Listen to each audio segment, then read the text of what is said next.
নবীজি আমি যখন শামে আসলাম, শাম দেশে আসার পর দেখলাম ফাওয়াফাকতুহুম ইয়াসজুদুনা লিআসাকিফাতিহিম ওয়া বাতারিকাতিহিম। আমি শাম দেশে যায় দেখি তারা তাদের ধর্মীয় নেতা আর রাজনৈতিক নেতাদের কদমে সেজদা দেয়। শাম দেশের মানুষেরা তাদের ধর্মীয় নেতা, বড় বড় আলেম, আর যারা রাজনৈতিক নেতা, বড় বড় নেতা, এই দুই গ্রুপের কদমে তারা সেজদা দেয়, তারা সম্মান করে। এটা আমি শামে দেখছি। দেখার পরে ফাওয়াদিতু ফি নাফসি, আমি আমার মনে মনে নিয়ত করছি আন্না ফাআলা যালিকা বিকা ইয়া রাসূলুল্লাহ, আমি যখন মদিনায় আসবো আমি আপনাকেও সেজদা দিব, কারণ ওই সমস্ত নেতারা যদি সেজদা পাওয়ার উপযুক্ত হয়, আপনি নবী তার চাইতেও বড় উপযুক্ত। আসসালামু আলাইকুম ওয়া রাহমাতুল্লাহি ওয়া বারাকাতুহু। নাহমাদুহু ওয়া নুসাল্লি আলা রাসূলিহিল কারীম।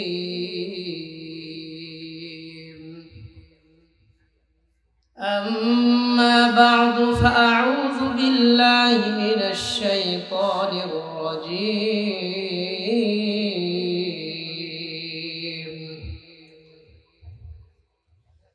بسم الله الرحمن الرحيم.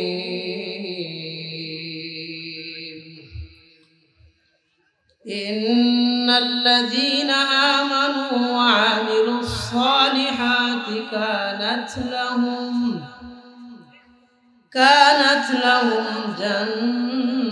جنات الفردوس نزلا خالدين فيها لا يبغون عنها حولا. صدق الله مولانا العظيم. وعن عبادة بن الصامت رضي الله تعالى عنه وعنهم أنه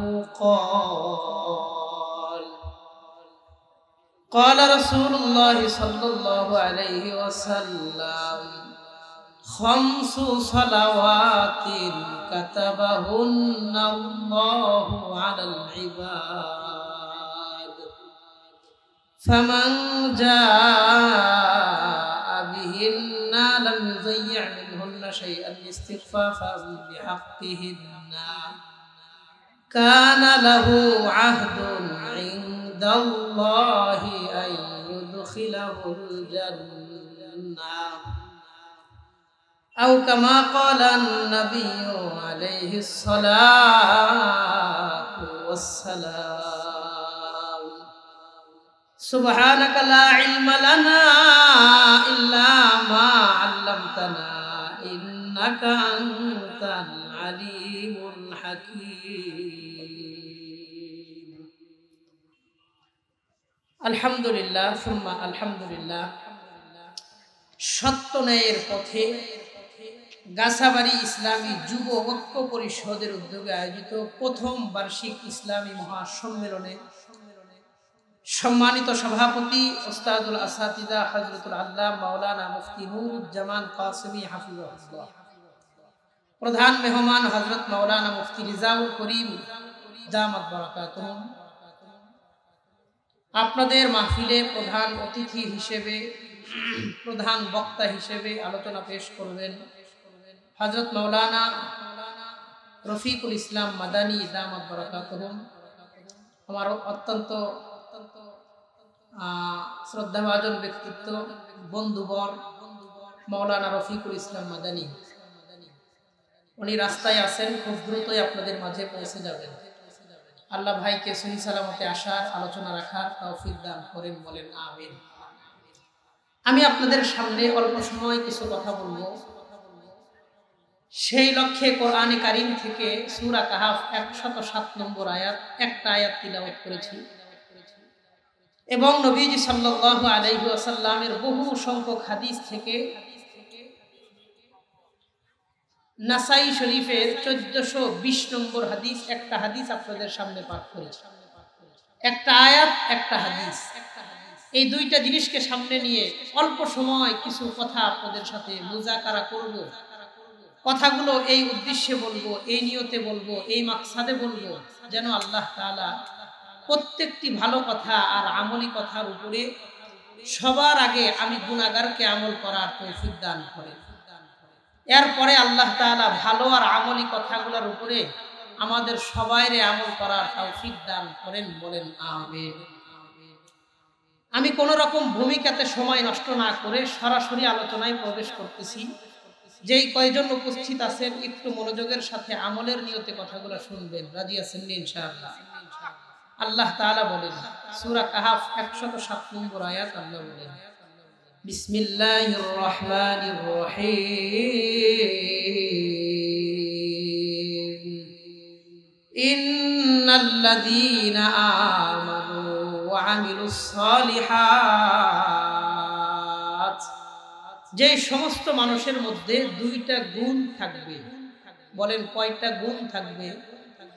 আল্লাহ বলেন যাদের মধ্যে দুইটা গুণ থাকবে, কানাত লাহুম জান্নাতুল ফিরদাউসি নুজুলা,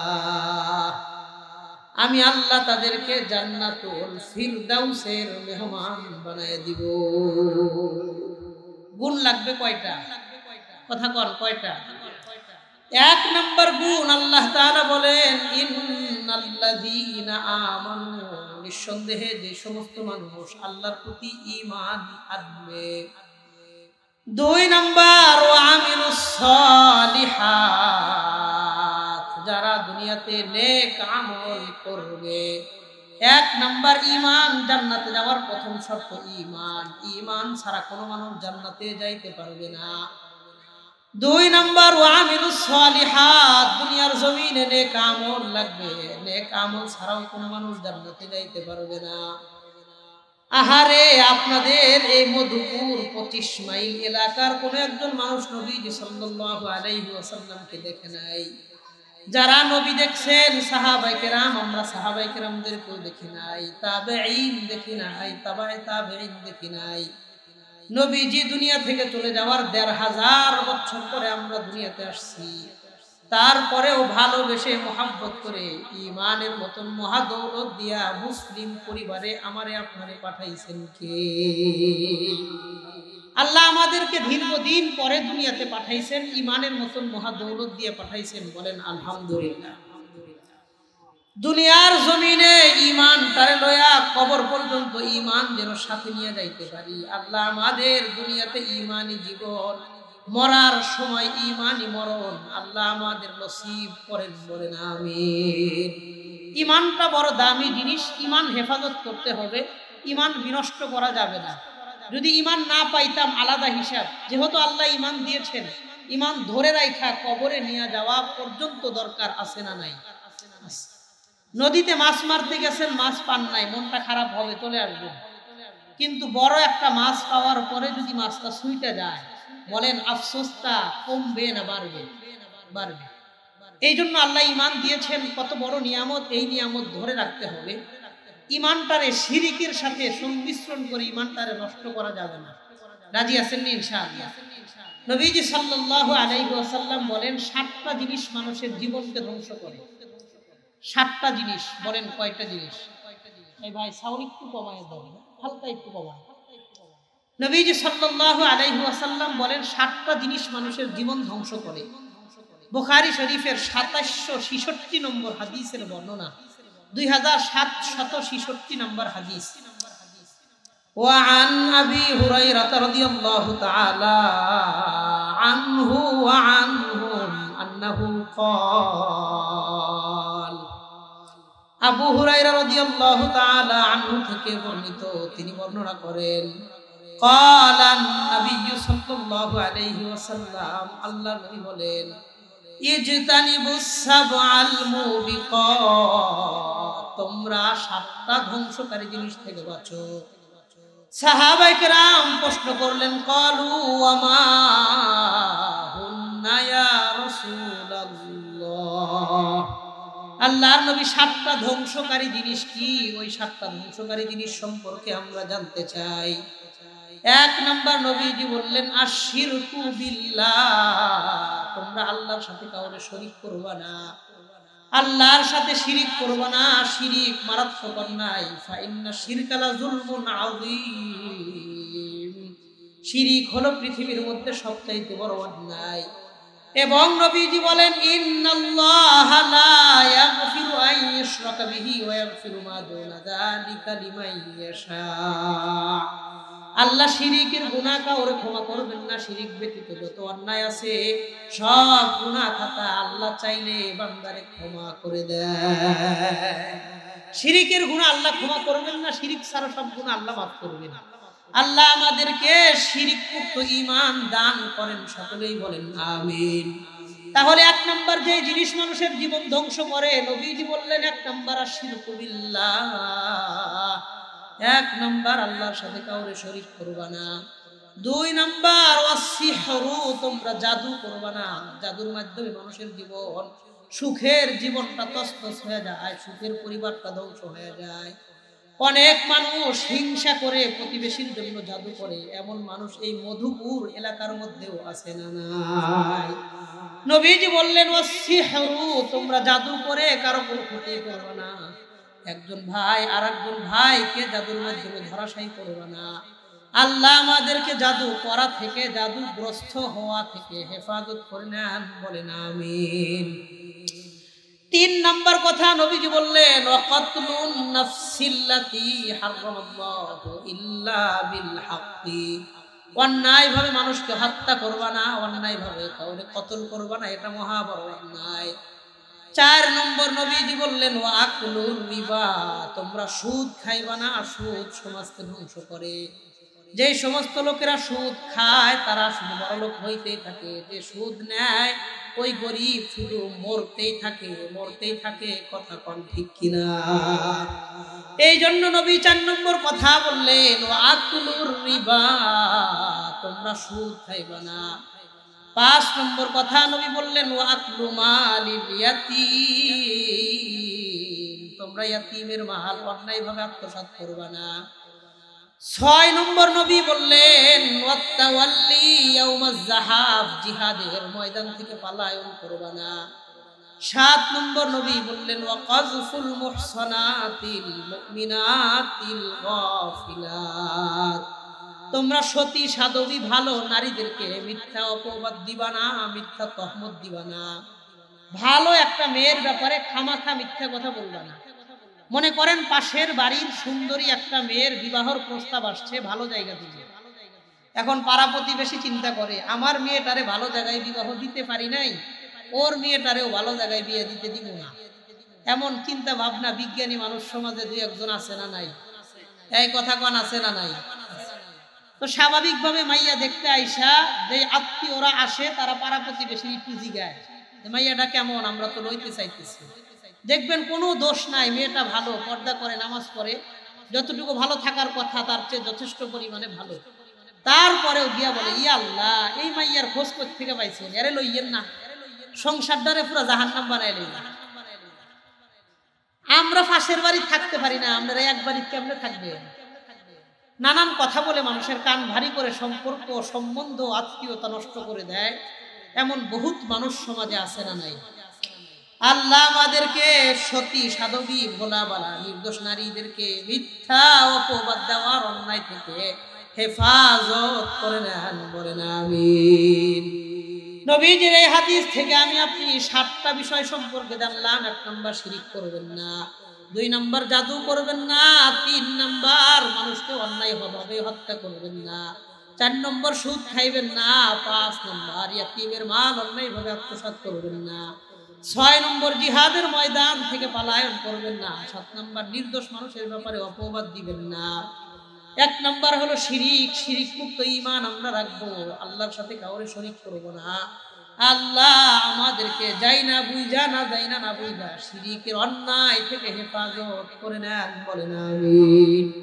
অনেকে যায় না শিরিক করে, অনেকে না যায় না শিরিক করে। দেখবেন বিভিন্ন মাজারে গিয়া পীরের পায়ে সেজদা দেয়, পীরের কাছে মান্নত করে, পীরের কাছে জিনিস চায়, এটাই স্পষ্ট হারাম, অথচ সে ইবাদত মনে করে করতেছে। একটা হলো শিরিক অন্যায় করা, মূর্তি পূজা করতেছে, নানান ভাবে মূর্তির পায়ে সেজদা দিতেছে, সে তো স্পষ্ট শিরিক। অনেক মুসলমান বিভিন্ন মাজার টাজারে গিয়ে সেজদা করে, ইবাদতের নামে শিরিক করে, আছে না নাই? হে মনে করতেছে আমি ইবাদত করতেছি, ভালো কাজ করতেছি, আসলেও সে শিরিক করতেছে। আল্লাহ আমাদের বোঝার তৌফিক দান করেন, বলে না আমিন। এটা করা যাবে না, শিরিক মারাত্মক অন্যায়। এই ব্যাপারে আমি আপনাদেরকে দুইটা হাদিস শোনাই, বড় মজার হাদিস।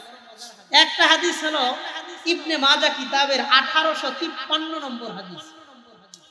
হাদিসের বর্ণনাকারী সাহাবীর নাম আব্দুল্লাহ ইবনে আউফা রাদিয়াল্লাহু আনহু। তিনি বলেন, আন আব্দুল্লাহ ইবনে আবি আউফা রাদিয়াল্লাহু তাআলা আনহু قال আব্দুল্লাহ ইবনে আউফা ইবনে আবি আউফা রাদিয়াল্লাহু আনহু তিনি বলেন, লাম্মা কদিমা মুআয মিনাশ শাম, হযরত মুআয যখন শাম দেশ থেকে নবীজির কাছে আসলেন, মুআযকে শাম দেশে নবীজি পাঠাইছিলেন, তুমি শামে যাও। তো শাম থেকে যখন ফিরে আসছেন, আসার পর সাজাদা লিন নবী সাল্লাল্লাহু আলাইহি ওয়াসাল্লাম, হযরত মুআয নবীজির কদমে সিজদা দিয়ে দিছে। বলেন নাউযুবিল্লাহ। মুআয ইবনে জাবাল আয়েশা নবীজির কদমে সিজদা দিছে। এবার আল্লাহর নবী অবাক হয়ে জিজ্ঞাসা করলেন, মা হাযা ইয়া মুআয, মুআয তুমি এটা কি করলা? তুমি আমার কদমে কেন সিজদা দিলা? তুমি এটা কি করলা? তোমার এই কাজের ব্যাখ্যা জানতে চাই। এবার হযরতে মুআয রাদিয়াল্লাহু আনহু জবাব দিয়ে বলেন, ইয়া রাসূলুল্লাহ ইন্নী আতাইতুশ শাম, নবীজি আমি যখন শামে আসলাম, শাম দেশে আসার পর দেখলাম ফাওয়াফাকতুহুম ইয়াসজুদুনা লিআসাকিফাতিহিম ওয়া বাকারিকাতিহিম, আমি শাম দেশে যায় দেখি তারা তাদের ধর্মীয় নেতা আর রাজনৈতিক নেতাদের কদমে সিজদা দেয়। শাম দেশের মানুষেরা তাদের ধর্মীয় নেতা, বড় বড় আলেম, আর যারা রাজনৈতিক নেতা, বড় বড় নেতা, এই দুই গ্রুপের কদমে তারা সিজদা দেয়, তারা সম্মান করে। এটা আমি শামে দেখছি। দেখার পরে ফাওয়াদিতু ফি নাফসি, আমি আমার মনে মনে নিয়ত করছি, আন্নাফআলা যালিকা বিকা ইয়া রাসূলুল্লাহ, আমি যখন মদিনায় আসবো আমি আপনাকেও সিজদা দিব, কারণ ওই সমস্ত নেতারা যদি সিজদা পাওয়ার উপযুক্ত হয়, আপনি নবী তার চাইতেও বড় উপযুক্ত। তারা যেহেতু তাদেরকে সিজদা করে, আমিও নিয়ত করছি আমিও আপনার কাছে আইসা আপনার কদমে সিজদা দিব, আমি এই নিয়ত করে আসছি, এই জন্য আমি সিজদা দিছি। আল্লাহর নবী জবাব দিয়ে বললেন, ফালা তাফআলু ইযা, তুমি আর জীবনে কোনোদিন আমার কদমে সিজদা দিবা না। মুআয ইবনে জাবালকে আল্লাহর নবী মানা করে দিলেন। বলেন তো আল্লাহর নবীর চাইতে বড় সম্মানী কোনো ব্যক্তি দুনিয়ার জমিনে কেউ আছে? আল্লাহ আমাদের বুঝে শুনে মানুষের কদমে সিজদা দেওয়া থেকে বিরত থাকার তৌফিক দান করেন, বলেন আমিন। আরেকটা হাদিস এই ব্যাপারে আসছে তিরমিজি শরীফের 2140 নম্বর হাদিস, 2140। আন কাইস ইবনে সা'দ রাদিয়াল্লাহু তাআলা আনহু قال, নবীজির সাহাবী কাইস ইবনে সা'দ তিনি বলেন, ইন্নী আতাইতুল হিরা, আমি কুফার হীরা নগরীতে আসলাম, হীরা প্রদেশে গেলাম। ফারাআইতুহুম ইয়াসজুদুনা লিমারজুবানিল্লাহু, আমি সেখানে যাওয়ার পরে দেখি তারা তাদের নেতাদেরকে সিজদা দেয়। আমি কুফার হীরানগরীতে যাওয়ার পরে দেখি তারা তাদের নেতাদেরকে সিজদা দেয়, সিজদা দিয়া সম্মান জানায়। দেখবেন জাতীয় সংঘের যখন অধিবেশন চলে, তখন বিভিন্ন দেশের রাষ্ট্রপ্রধানরা গিয়া জাতীয় সংঘের যিনি চেয়ারম্যান তার সামনে হাত নত করে মাথা নিচে করে।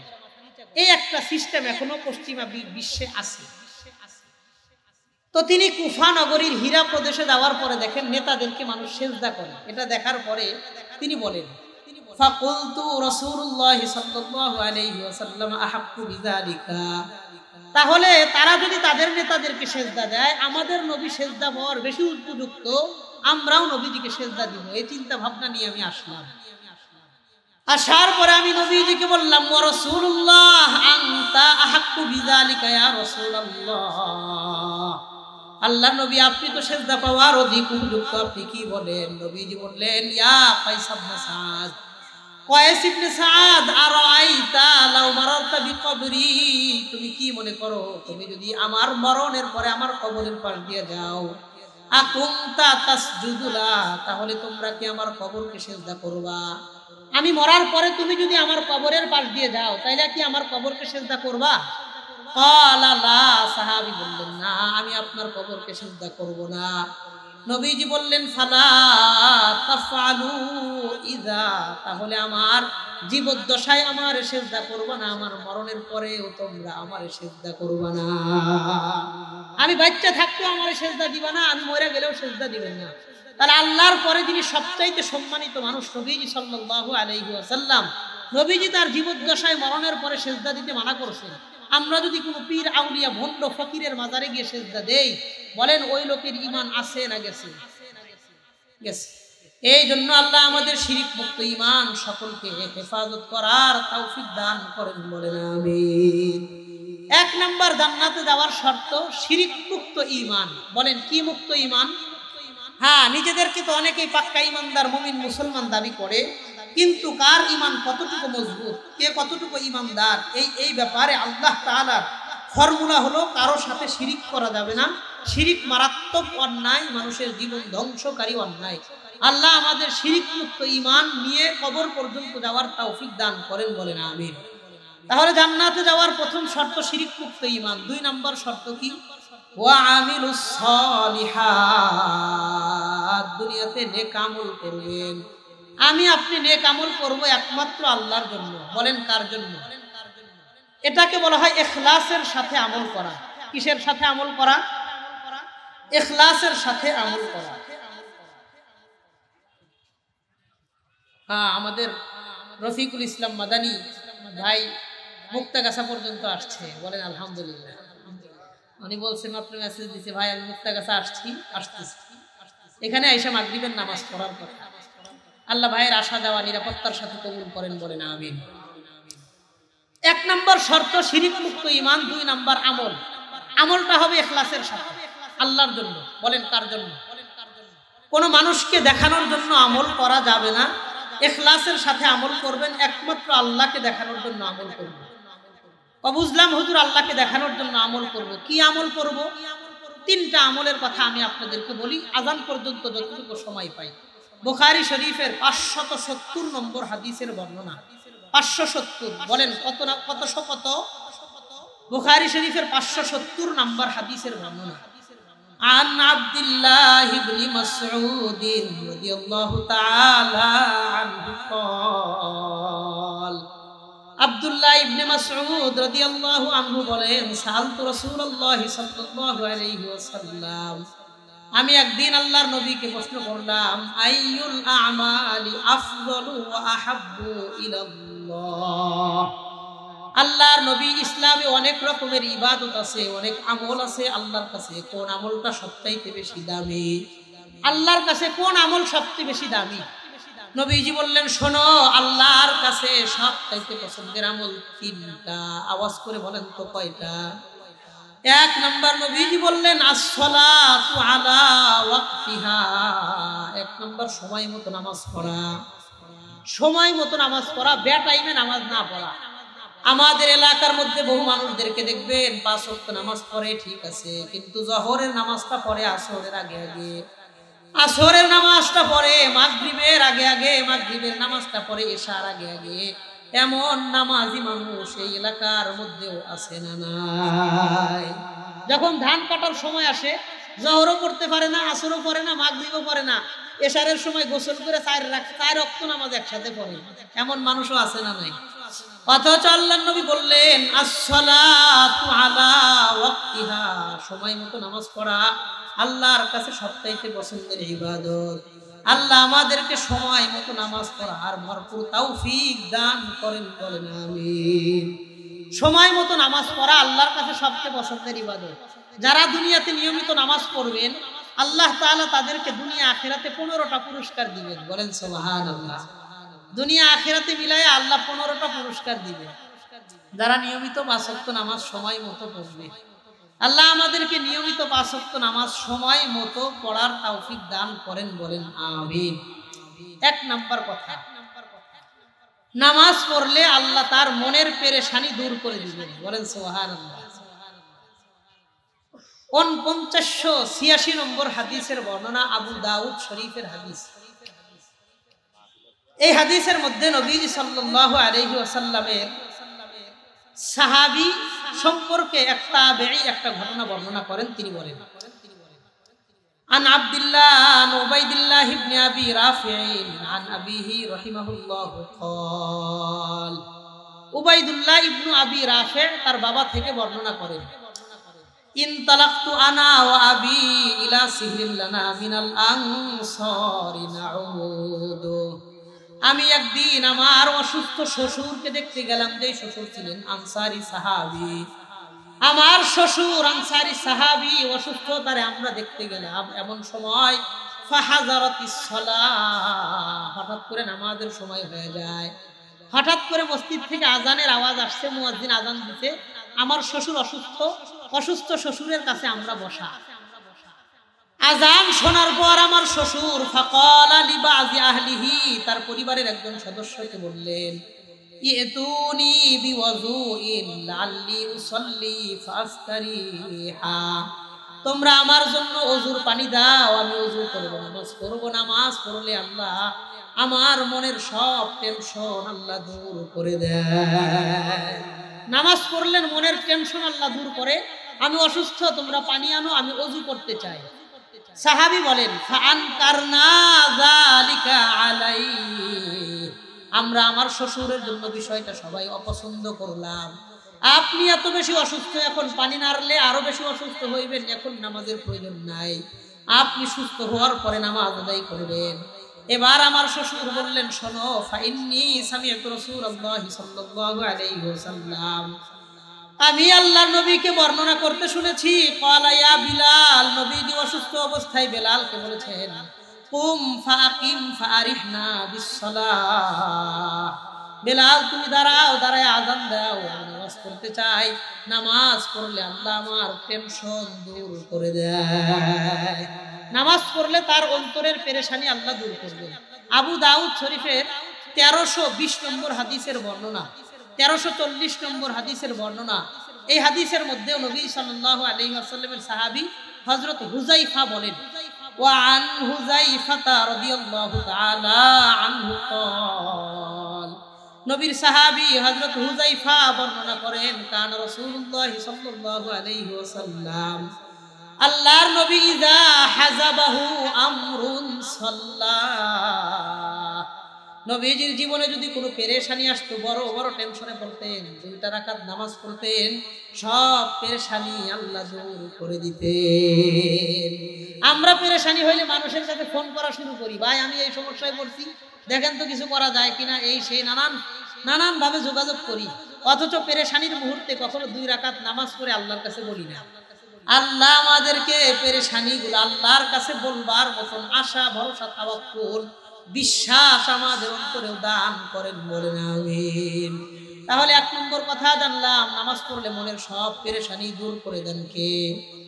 2 নম্বর কথা, নবীজি সাল্লাল্লাহু আলাইহি ওয়াসাল্লাম বলেন, মুসলিম শরীফের 422 নম্বর হাদিসের বর্ণনা, 422 422 নম্বর হাদিস, নবীজি বলেন, আত-তুহুরু শাতরুল ঈমান, পবিত্রতা হলো ঈমানের অঙ্গ। আলহামদুলিল্লাহি তামলাউল মিজান, আর কোন একজন ব্যক্তি যদি ইখলাসের সাথে একবার আলহামদুলিল্লাহ বলে, তামলাউল মিজান, তার মিজানের পাল্লা আল্লাহ নেকি দ্বারা ভারী বানায় দেয়। আলহামদুলিল্লাহ তামলাউল মিজান, কোন ব্যক্তি যদি আলহামদুলিল্লাহ বলে, আল্লাহ তার মিজানের পাল্লাটা ভারী বানায় দেয়, তার মিজানের পাল্লা আল্লাহ ভারী বানায় দেয়। এরপরে নবী বলেন, সুবহানাল্লাহি ওয়াল হামদুলিল্লাহ তামলাআন, আও ক্বালা তামলাউ মা বাইনাস সামাওয়াতি ওয়াল আরদি। আর কোন একজন ব্যক্তি যদি সুবহানাল্লাহি ওয়াল হামদুলিল্লাহ এই 2টা জিকির একসাথে করে, সুবহানাল্লাহ ওয়াল হামদুলিল্লাহ, একবার বলেন তো সুবহানাল্লাহি ওয়াল হামদুলিল্লাহ। নবীজি বলেন, কোন ব্যক্তি যদি সুবহানাল্লাহি ওয়াল হামদুলিল্লাহ এই জিকিরটা একসাথে করে, তামলাআন আও ক্বালা তামলাউ মা বাইনাস সামাওয়াতি ওয়াল আরদ, আসমান জমিনের মাঝখানে যত খালি জায়গা আছে, পুরাটা জায়গা আল্লাহ নেকি দ্বারা ভরপুর করে দেয়। এরপরে নবীজি বললেন, শোনো, ওয়াসসালাতু নূরুন, নামাজ হলো আলো। যে ব্যক্তি দুনিয়াতে বেশি নামাজ পড়বে তার কবরের অন্ধকার জগৎটা আল্লাহ আলোকিত বানায় দেয়। এই যে কবরের মধ্যে যাইবেন, আমি আপনি তো একদিন মারা যাব, আত্মীয় স্বজন যখন কবরের মধ্যে রেখে আসবে, আরে দিনের বেলায় শোয়া যখন এক মন মাটি চাপায় দিবে, ওই ঘরটা অন্ধকার হয়। রাত যখন আসবে, আত্মীয় স্বজন বাড়িতে গিয়ে লাইট জ্বালাবে, আপনার ঘরে কেউ লাইট জ্বালাবে না, আপনার ঘরটা অন্ধকারই থাকবে। লাইটটা কেমনে পাইবেন? নবীজি বললেন ওয়াসসালাতু নূর, নামাজ হলো আলো। যেই ব্যক্তি দুনিয়াতে বেশি নামাজ পড়বে তার কবরটারে আল্লাহ আলোকিত বানায় দেয়। আল্লাহ আমাদেরকে বেশি বেশি পাঁচ ওয়াক্ত নামাজের ব্যাপারে তদারকি পাবন্দির সাথে আদায় করার তৌফিক দান করেন, বলেন আমিন। 3 নম্বর কথা, 1 নম্বর কথা, নামাজ পড়লে মনের পেরেশানি আল্লাহ দূর করে, আর নামাজ পড়লে কবর আলোকিত বানান। 3 নম্বর কথা, মুসনাদে আহমদের 2573 নম্বর হাদিসের বর্ণনা। নবীজি বলেন আউয়ালু মা ইউহাসাবু বিহিল আবদু ইয়াউমাল কিয়ামাতিস সালাহ। কিয়ামতের দিন আল্লাহ সর্বপ্রথম মানুষের নামাজের হিসাব নেবেন। ফাইন সলুহাত সলুহা সাইরু আমালি, নামাজের হিসাব যদি ঠিক হয় বাকি হিসাবটা আল্লাহ তার জন্য সহজ করে দেন। ওয়াইন ফাসাদাত ফাসাদা সাইরু আমালি, আর যদি নামাজের হিসাবের মধ্যে গড়বড় হয়ে যায় বাকি হিসাবটা আল্লাহ কঠিন বানায় দেন, বলেন নাউজুবিল্লাহ। তাহলে 3 নম্বর কথা, কিয়ামতের দিন সবার আগে নামাজের হিসাব হবে। 4 নম্বর কথা, আবু দাউদ শরীফের বর্ণনা 1420 নম্বর হাদিস। নবীজি বলেন ওয়ান উবাদাহ ইবনে সামিত রাদিয়াল্লাহু তাআলা আনহু قال, উবাদাহ ইবনে সামিত রাদিয়াল্লাহু আনহু বলেন قال রাসূলুল্লাহ সাল্লাল্লাহু আলাইহি ওয়াসাল্লাম, আল্লাহর নবী বলেন খামসু সালাওয়াতিন কাতাবাহুন্নাল্লাহু আলাল ইবাদ, আল্লাহ তাআলা বান্দার উপরে 5 ওয়াক্ত নামাজ ফরজ করেছেন। বলেন কয় ওয়াক্ত? আল্লাহ বান্দার উপরে 5 ওয়াক্ত নামাজ ফরজ করেছেন। ফামান জাআ বিহিন্না লাম ইযায়্যা মিনহুন্না শাইআন ইস্তিগফাফান বিহাক্কিহিন্না, যেই ব্যক্তি 5 ওয়াক্ত নামাজ নিয়মিত পড়বে, কোন একটা নামাজ তুচ্ছ তাচ্ছিল্য করে অবহেলা করে তরক করবে না, কানা লাহু আহদুন ইনদাল্লাহি আইয়ুদখিলাল জান্নাহ, আল্লাহ ওই ব্যক্তির হাত ধরে ওয়াদা দিয়া জান্নাতের মেহমান বানায় দেয়। কানা লাহু আহদুন ইনদাল্লাহ, আল্লাহ নিজে ওয়াদা দিয়েছেন আইয়ুদখিলাহুল জান্নাহ, আল্লাহ তার হাত ধইরা জান্নাতের মেহমান বানাইবেন, বলেন সুবহানাল্লাহ। আল্লাহ আমাদেরকে 5 ওয়াক্ত নামাজি, দিনদার, পরহেজগার, মুত্তাকি হিসেবে কবুল করে নেন, বলেন আমিন। বিশেষ করে আপনাদের এলাকার যে যুবক ভাই সত্যনের পথে, এই ইসলামী যুবক পরিষদের প্রত্যেকটা যুবক ভাইকে আল্লাহ 5 ওয়াক্ত নামাজি, দিনদার, পরহেজগার, মুত্তাকি, ইসলামের সৈনিক হিসেবে কবুল আর মঞ্জুর করে নেন, বলেন আমিন। এই গেল 4 নম্বর কথা, নামাজ পড়লে আল্লাহ তার জান্নাত দিবেন, ওয়াদা করেছেন। 5 নম্বর কথা, নবীজি বলেন, আল্লাহ তাআলা বলেন সূরা হাদীদ 12 নম্বর আয়াত, যে সমস্ত মানুষ নিয়মিত নামাজ পড়বে তাদের অন্তরে কখনো কৃপণতা থাকতে পারে না। ইন্নাল ইনসানা খুলিকা হালুআ, মানুষকে আল্লাহ বানাইছেন অস্থির স্বভাব দিয়া। ইযা মাসসাহু শাররু জাজুআ, যখন অকল্যাণ স্পর্শ করে তখন সে কাকুতি মিনতি করে। ওয়া ইযা মাসসাহুল খায়রু মানুআ, যখন তার সম্পত্তি স্পর্শ করে তখন সে কৃপণ হইতে থাকে। ইল্লাল মুসাল্লিন আল্লাযীনা আলা সালাতিহিম দাঈমুন, কিন্তু যেই লোক নিয়মিত নামাজ পড়ে ওই লোক কখনো কৃপণতা করে না। নামাজি ব্যক্তি লাখ লাখ টাকা যাকাত দিয়ে দেয়, কৃপণতা করে না, এমন বহুত মানুষ সমাজে আছে না নাই? তাহলে 5 নম্বর কথা, নামাজি ব্যক্তি অস্থিরতা কাজ করে না, তার মধ্যে কৃপণতা সে করে না। 6 নম্বর কথা, সূরা আনকাবুত 45 নম্বর আয়াত, আল্লাহ বলেন ইন্নাস সালাতা তানহা আনিল ফাহশাই ওয়াল মুনকার, নামাজ মানুষকে অশ্লীল কাজকর্ম থেকে হেফাজত করে নেয়, নামাজ মানুষকে গুনার কাজ থেকে হেফাজত করে।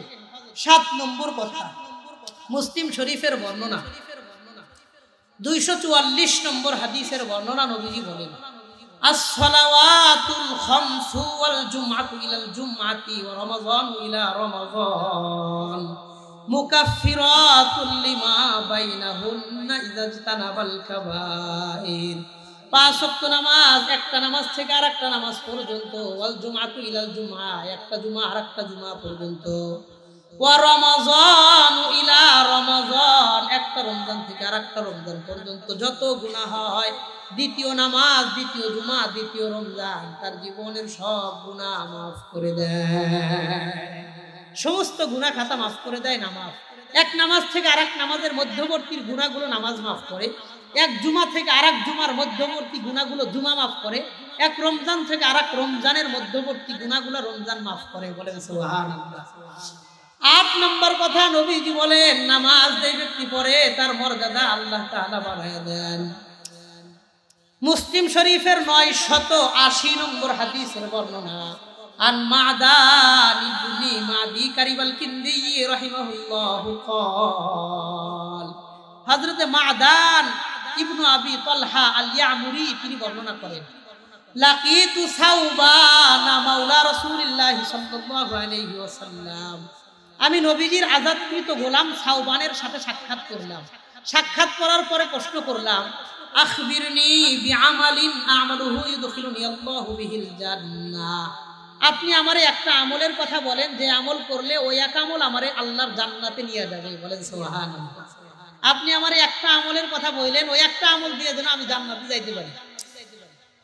তো আমি প্রশ্ন করার পরে তিনি চুপ থাকলেন, কোনো জবাব দিলেন না। সুম্মা সাআলতুহু সানিয়া, আমি 2 নাম্বার বার প্রশ্ন করলাম, ফাসাকাতা, তিনি চুপ থাকলেন। সুম্মা সাআলতুহু সালিসা, 3 নাম্বার বারে প্রশ্ন করার পরে তিনি বললেন, সাআলতু আন যালিকা রাসূলুল্লাহ সাল্লাল্লাহু আলাইহি ওয়াসাল্লাম, আমি এই প্রশ্নটা নবীজিকেও করেছিলাম। নবীজি আমাকে বলেছেন, শোনো, আলাইকা বিকাসরাতিস সুজুদ, তুমি আল্লাহর কদমে বেশি বেশি সিজদা দিবা। ফা ইন্নাকা লা তাসজুদু লিল্লাহি সাজদাতান ইল্লা রাফা'াকাল্লাহু বিহা দারাজাতান ওয়া হাত্তা আনকা বিহা খাতিআ, কারণ তুমি যে প্রত্যেকটা রাকাতে 2টা সিজদা দাও, একটা সিজদার মাধ্যমে তোমার একটা গুনাহ মাফ, আর একটা সিজদার মাধ্যমে তোমার মর্যাদা আল্লাহ বাড়ায়া দেয়। একটা সিজদায় মর্যাদা বাড়ে, আর একটা সিজদায় গুনাহ মাফ হয়। যে ব্যক্তি দুনিয়াতে যত বেশি নামাজ পড়বে তার মর্যাদা আল্লাহ বাড়াবেন। 8 নম্বর কথা। 9 নম্বর কথা, যে ব্যক্তি দুনিয়াতে বেশি নামাজ পড়বে সে হাসরের মাঠে নবীজির তত কাছাকাছি জায়গায় থাকতে পারবে। কোন সুবহানাল্লাহ। 981 নম্বর হাদিস মুসলিম শরীফের। এই হাদিসের বর্ণনাকারী সাহাবীর নাম হলো রবিআ ইবনে কাব আল আসলামী রাদিয়াল্লাহু আনহু। তিনি বলেন, সাহাবায়ে কেরাম কেমন ছিলেন আর আমরা কেমন, এই বিষয়টা থেকে একটা পার্থক্য বোঝা যায়। রবিআ ইবনে কাব আল আসলামী তিনি বলেন, আবিতু লাইলাতাম মা রাসূলিল্লাহি সাল্লাল্লাহু আলাইহি ওয়াসাল্লাম, আমি একদিন আল্লাহর নবীর সাথে সফর অবস্থায় এক জায়গায় রাত্রি যাপন করলাম। বাড়িতে নাই, বাড়ি থেকে অনেক দূরে সফর অবস্থায় নবীজির সাথে এক জায়গায় রাত্রি যাপন করলাম। ফাতাইতুহু বিওয়াজুইহি ওয়া হাজাতিহি, আমি আল্লাহর নবীর জন্য ওযুর পানি আনলাম। তাহাজ্জুদের নামাজ পড়বে, গামছা, তয়লা, মিসওয়াক জিনিসগুলো নবীজির কাছে আনলাম।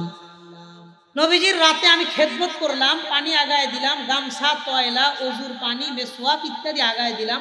নবীজি ওযু করে নামাজ পড়লেন, তাহাজ্জুদের নামাজ। পৃথিবী তখন ঘুমন্ত। এমন সময় নবীজি আমাকে বললেন, ইয়া রবিআ সাল, রবিআ তুমি চাও, আল্লাহর কাছে কি চাইবা? আমার মাধ্যমে তুমি আল্লাহর কাছে চাও, যা চাইবা আমি দোয়া করব, আল্লাহ যেন সেই জিনিসটাই তোমার দান করে দেয়। তুমি আল্লাহর কাছে কি চাইবা বলো, আমি দোয়া করতেছি, আল্লাহ যেন সেই জিনিস তোমারে দিয়ে দেয়। সাহাবীরা কেমন ছিলেন আর আমরা কেমন, বিষয়টার একটা পার্থক্য দেখেন। নবীজি যখন অফার দিলেন, তুমি যা চাইবা আল্লাহ তাই দিবে, তুমি বলো কি চাও।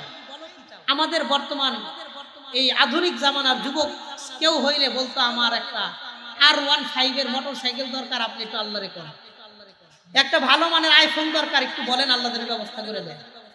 আমার ভালো একটা গাড়ি দরকার, অথবা মুক্তাগাছা শহরে একটা বাড়ি দরকার, মধুপুর শহরে দুইটা দোকান দরকার, একটা ফ্ল্যাট দরকার। এই ধরনের দুনিয়ার কোনো চাহিদা পেশ করতাম। আপনাদের কথা জানি না, আমারটা আমি কইলাম, এরকম একটা কিছু বলতাম। কিন্তু সাহাবায়ে কেরাম কেমন ছিলেন, নবীজি যখন অফার দিলেন, তুমি আল্লাহর কাছে চাও, কি চাইবা, আমি দোয়া করব আল্লাহ যেন সেই জিনিস তোমারে দেয়। এবার রবিয়া বললেন, আসআলুকা মুরাফাকাতাকা ফিল জান্নাহ, না। নবীজি আমি আল্লাহর কাছে আর কিছু চাই না, আমি আজকে যেমন আপনার সাথে আছি আমি আল্লাহর জান্নাতেও আপনার সাথে থাকতে চাই। আসআলুকা মুরাফাকাতাকা ফিল জান্নাহ, আমি দুনিয়ার আর কিচ্ছু চাই না, আমি আজকে যেমন আপনার সাথে আছি জান্নাতেও আপনার সাথেই থাকতে চাই, এছাড়া আর কিচ্ছু চাই না। নবীজি অবাক হয়ে গেছেন, আমি কি জিজ্ঞাইলাম আর সে কি চাইলো। নবী অবাক হয়ে জিজ্ঞাসা করেন, আওয়া গায়রা যালিকা রাবিয়া, তুমি কি আর বাইরে অন্য কিছু চাও না? দেখেন আমাদের দুনিয়ার লোভ লালসা কি পরিমাণ, আর সাহাবায়ে কেরামদের চিন্তা চেতনা ছিল কেমন। তো নবীজি অবাক হয়ে জিজ্ঞাইলেন, তুমি কি আর কিছু চাও না? আওয়া গায়রা যালিকা, এর বাইরে কি কিছু চাও না?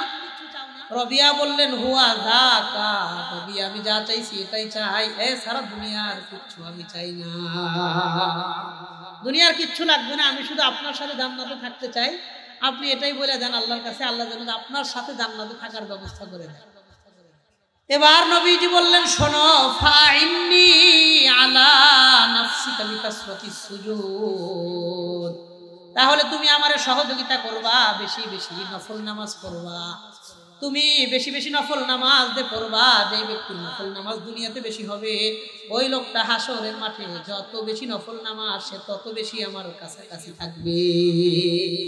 তুমি বেশি বেশি নফল নামাজ পড়ো, তাইলে আল্লাহ তোমারে আমার কাছে রাখবে। নামাজ সম্পর্কে 10টা কথা বললাম, আরো 5টা কথা বাকি আছে। নামাজ যারা দুনিয়াতে পড়বেন আল্লাহ তাদেরকে 15টা উপকার দিবেন, ফায়দা দিবেন। 10টা বললাম। যারা দুনিয়াতে নামাজ পড়বেন না আল্লাহ তাদেরকে 15টা শাস্তি দিবেন, বলেন নাউজুবিল্লাহ। 15টা পুরস্কার দিবেন, 15টা শাস্তি দিবেন। এই 30টা নিয়ে আমার 1.5 ঘন্টার লম্বা বয়ান আছে।